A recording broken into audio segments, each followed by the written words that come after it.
makes a good nutritionist and dietitians? Do they need to have any cooking skills at all? Hi guys, have you ever wondered what is nutrition science all about? Is it just about food or is the future health? Today we have someone that really special. That's Dr. Tan from Deakin University, and he's originally from Penang. So I'm going to ask him some questions so that you can have insights about his area. Dr. Tan, will you tell us a little bit about yourself and also how you end up teaching nutrition in Deakin Universities? So this is a very interesting question. All the while I've been passionate about helping people to gain good health. So nutrition was my first choice because I believe that we should be able to achieve good health through what we eat. And the reason why I decided to go into academia is because I really like the research aspects of it. And I find that that is something that can provide us with the right evidence so that we can feel confident when we give advice to people. And I'm also very passionate about training high quality graduates to help improve the health of the population, and that's how I ended up in the education sector. I know that you're originally from Penang, right? As a Penangite and as a Malaysian, what is the biggest culture shock that you have when you stepped to Australia? When I first arrived in Australia, to be honest, I didn't have too much of a culture shock. Because I find Australia to be quite multicultural, so meaning that they are probably already exposed to different cultures, but I did find some differences between the two countries. So perhaps one thing that surprised me a bit is that how early the shops actually close. Right, okay. Yeah, they close at 5 p.m. whereas as Malaysian we are more used to having shops open until 10 o'clock or 11 o'clock. So lifestyle wise it was actually quite different. Another thing that I found a bit different was the way people learn over there as well. So because I went through UKM, the Malaysian education system, we usually attend classes from 8 o'clock in the morning until like 6 o'clock in the afternoon, like back to back. But it's quite different in Australia. So in Australia, they tend to be more self-directed learning, and you have the option of learning at your own pace. That's why they don't have a lot of back-to-back classes, and they give students more flexibility in terms of how they learn, when they learn, and doing all their assignments. So those are some of the aspects that I find quite different from Malaysia, but I wouldn't call them culture shock. Sure, right. It's quite surprised that you mentioned about the operation hour of all those shops, and I thought it changed, but it's still the same now. It really depends on what type of businesses they are. Right. If we are thinking about grocery shops, they usually open until quite late. So don't worry if you need to get your basic necessities. Yes. Yeah, if you need to get milks or eggs or something at night, you can still get them. Okay. But most of the, for example, shopping places, they actually close at 5. On certain nights, they probably have what we call the late night shopping. So they until 8, maybe 9 o'clock at night. But that's probably on Thursday and Fridays. You touched a little bit of like getting groceries, food and things like that. Then here comes something along the line on the questions, like students study about this particular program. Do they need to have any cooking skills at all? Yeah, nutrition is basically, the way I like to explain to students is that it's the science of food. That's correct. Yeah. And also it's the science of how to use food to improve health. So there's always this component of food and health together. When it comes to food preparation, no doubt it's a very important component of nutrition, because before you give advice to people, you need to know how to prepare them, whether or not it's a reasonable way to prepare the food. So I think having some culinary knowledge is probably useful. Sure. But I wouldn't say that it's that high level of a culinary knowledge that you need until you can prepare a very complex meal. But I think that the idea is for students to be able to understand how certain foods or ingredients can be put together to form a healthy meal in order to support health. Yeah, I think you mentioned to one of the students earlier as well that they need to have the certain cooking skill to ensure that whatever that they formulate out, it's still eatable. I think you mentioned the example just now, right? It is very important because we, as a nutritionist, we can't just tell people to eat this, eat that, or add this ingredient into the food. Whereas it doesn't work in real life when you prepare them. So I think having that knowledge is very, very important. Then it comes to another questions, okay? Sometimes people say that the healthy food, the taste is not good. What do you think about that? I think this is a general perception about healthy food. When people hear the word healthy food, they tend to think that, it's a lot of salad, a lot of vegetable, and it's not very tasty. But that shouldn't be the case. In my opinion, I think healthy food can be delicious, can be healthy, if you know how to assemble ingredients together, how to prepare them without compromising on the health aspects. So I think that having people with the right qualification and the experts in food and nutrition can definitely help to improve that and hopefully change the perception. In one of the sharing that you also mentioned about these two fields, whereby nutrition it's actually about preventions and dietetics is about treatment. In your opinion, what makes a good nutritionist and what makes a good dietitian? So as you mentioned, they work with very different population. So for nutritionists, they usually work with healthy people. The idea is to help them improve their health, to prevent diseases as well. Whereas for dietitian, they tend to work with people with a disease already. They can be in different settings. So it can be in the free living environment, they can be in a hospital setting. So the targeted population, they are quite different.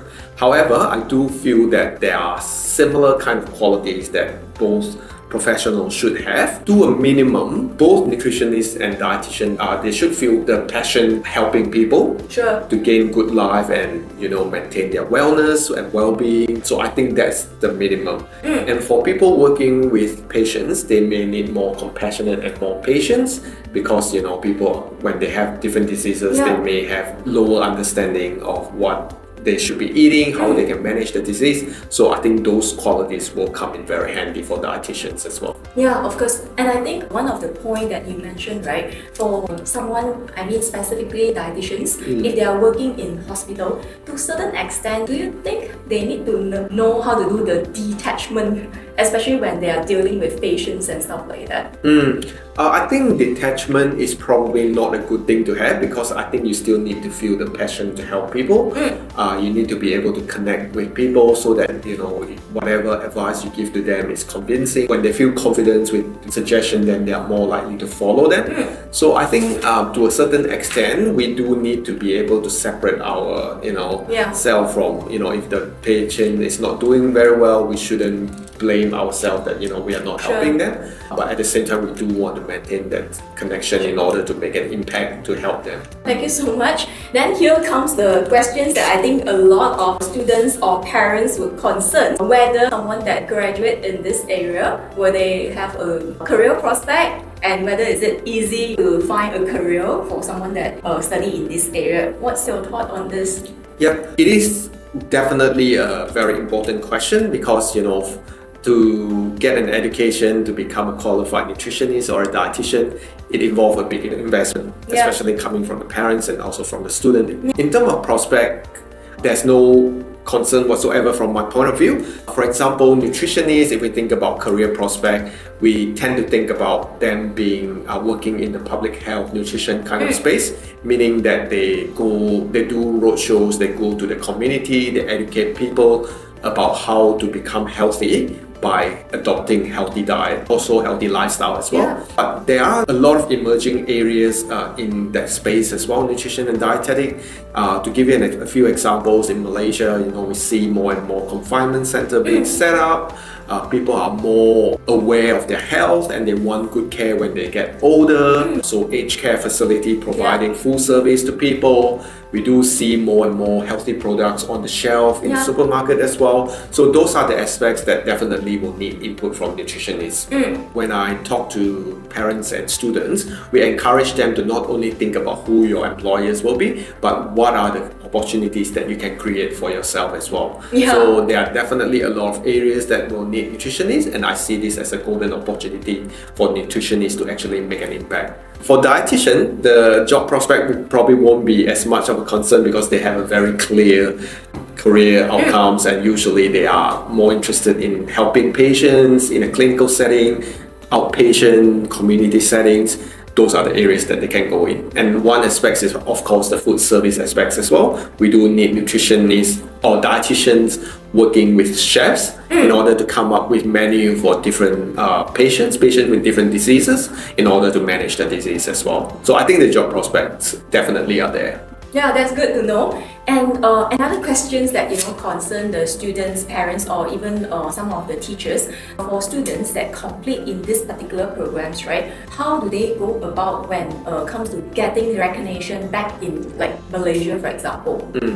If students they complete our nutrition program at Deakin University, they are eligible to register with the society, so the Nutrition Society of Australia. They can register to become what we call registered nutritionists. So within Australia, if you want to practice, you always have that advantage.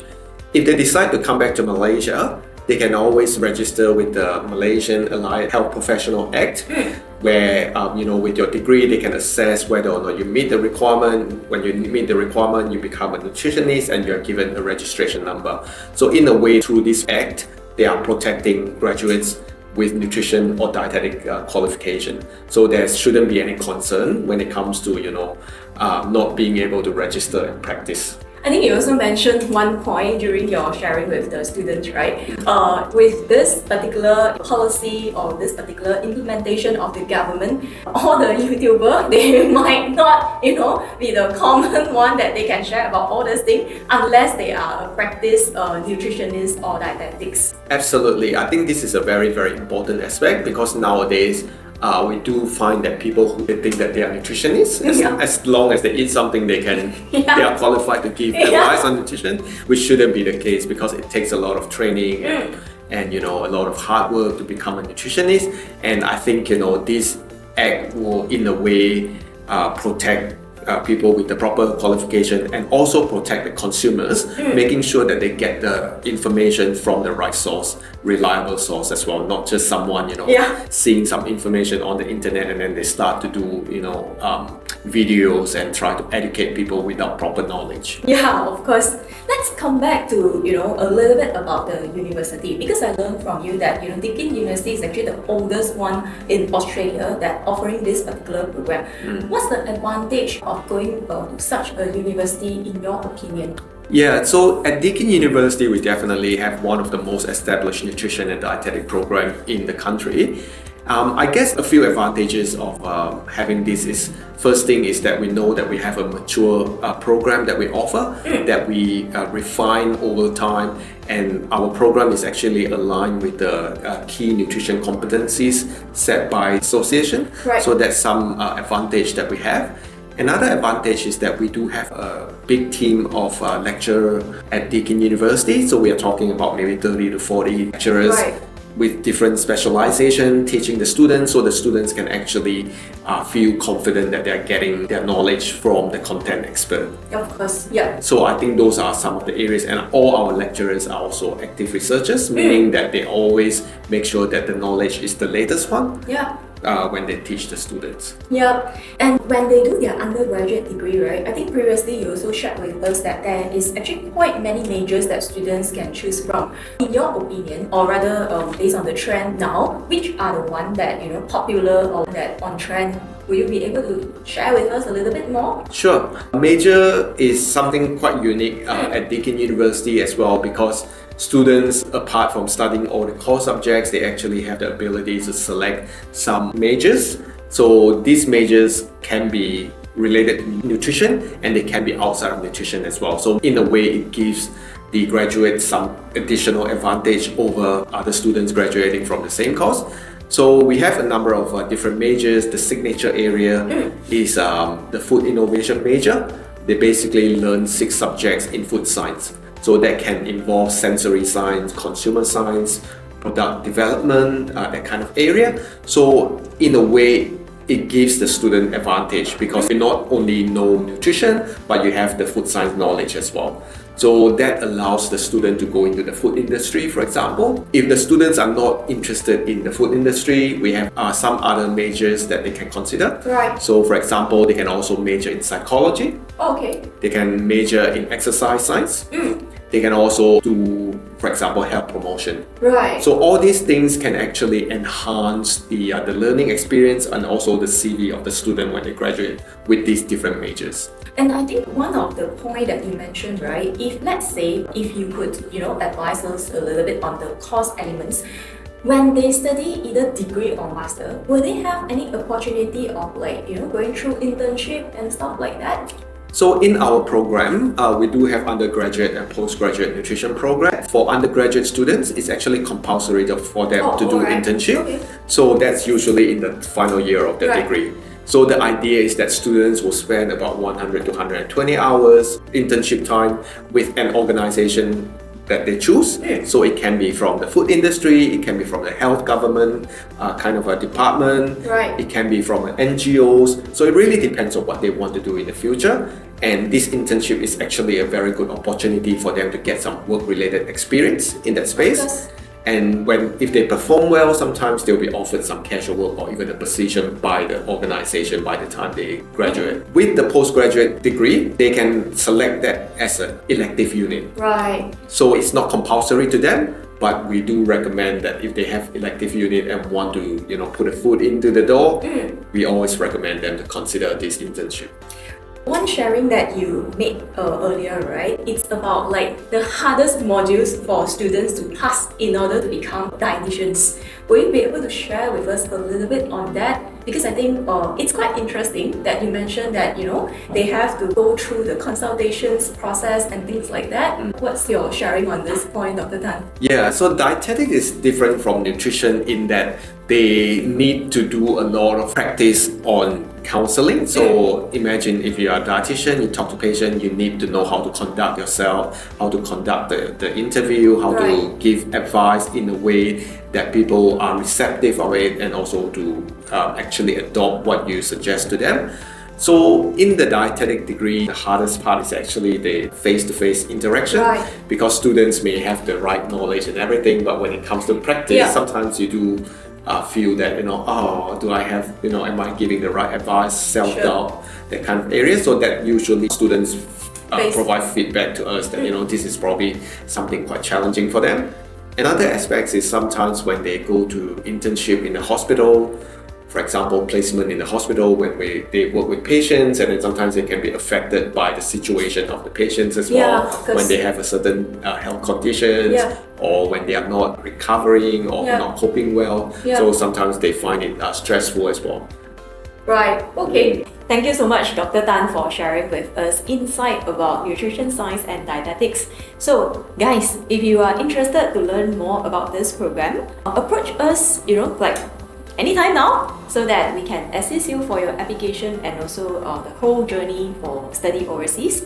And of course, do follow us at our social media platform. You can see all our channel on the screen here, so that then you can get latest update about the popular programs that trendy, and also get some insights about study local or overseas from Sun Education. Stay tuned!